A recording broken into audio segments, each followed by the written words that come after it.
Yo, Vice Smells here. In this video I'm going to briefly talk about farming and shop efficiency as well as random farming in the new event. Now for most players coming in here, the stages to farm are going to be TW-6 for alloy, -7 for acetone, and -8 for grindstone. Depending on which materials you need, you can farm any of these three stages. As for the shop, when you go in here, you are presented with this assortment of goods. And if we head on to gamepress.gg, they do have the spreadsheet here with the shop efficiency for every single item. And we can see that the most efficient are the furniture parts and the limited LMD, followed by the medic chips, all the way down to the tier 1 materials, and then finally the infinite LMD. As you can see, it is not worth at all. It's just a way for you to dump all your excess coins. So this is a way to tell which items to prioritize and buy first if you are limited on your coins. Ideally, you will want to buy most of this stuff if you can.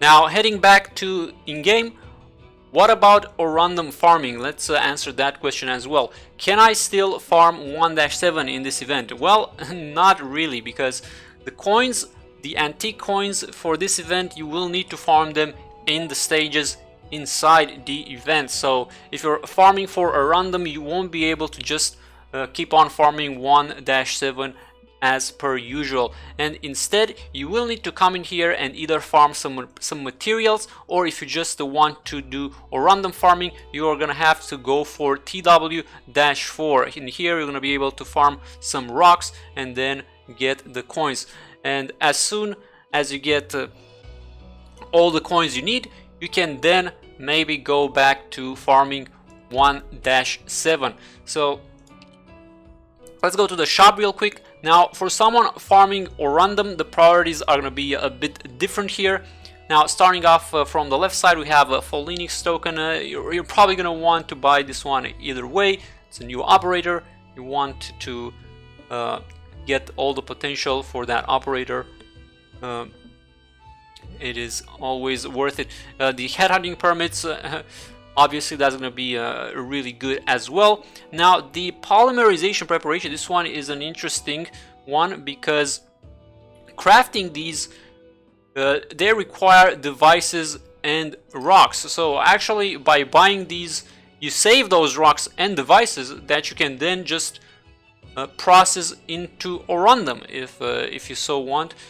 And so this can help with random farming as well. Now moving forward, the sugar lump, the gel, the tree hydrate, these do not require either rocks or devices, so they don't really do anything in terms of random farming, but they do help you improve those operators that you do get hopefully through random farming. Now we do have the furniture parts, always nice to have new furniture. Now moving on to the second tab, we have the T2 devices, which again for random farming, that means you can then save your T1 devices and use them for processing or random. So this one is also really good. Polyester, not so much. Do you need polyester? Yes or no? That is pretty much the question. No rocks, no devices in polyester. The LMD, however, this one is, in my opinion, always #1 priority, because with this, for 7 sanity, 5k LMD, that's a lot of LMD, and whether you're farming or random or not, you're always gonna run short on LMD. I feel like the LMD supply in this game is a real bottleneck, so the LMD is always nice to prioritize, always nice to get more LMD. Battle records, skill summaries, you can skip them if you don't need, or buy them as you must for your operators.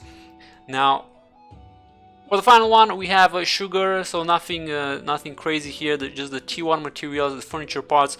The medic chip, we saw the shop efficiency that it was the third on the list. So the medic chips are very efficient. They cost 6, or it takes 6 sanity for 1 chip, whereas if you farm them in the chip stages, it's 18 sanity for 1 chip. You do get a little bit of LMD, so almost triple the efficiency. And you can also turn them into defender chips, and it will still be worth it if you do that. And then yeah, the LMD infinite part where you dump all your excess coins. Alright guys, so that is pretty much how this event works in terms of farming, where to farm, what to farm, and the shop efficiency. Hope you guys enjoyed. If you did, do me a solid, like, subscribe, and as always, I will catch you next time. Have a good one and take care.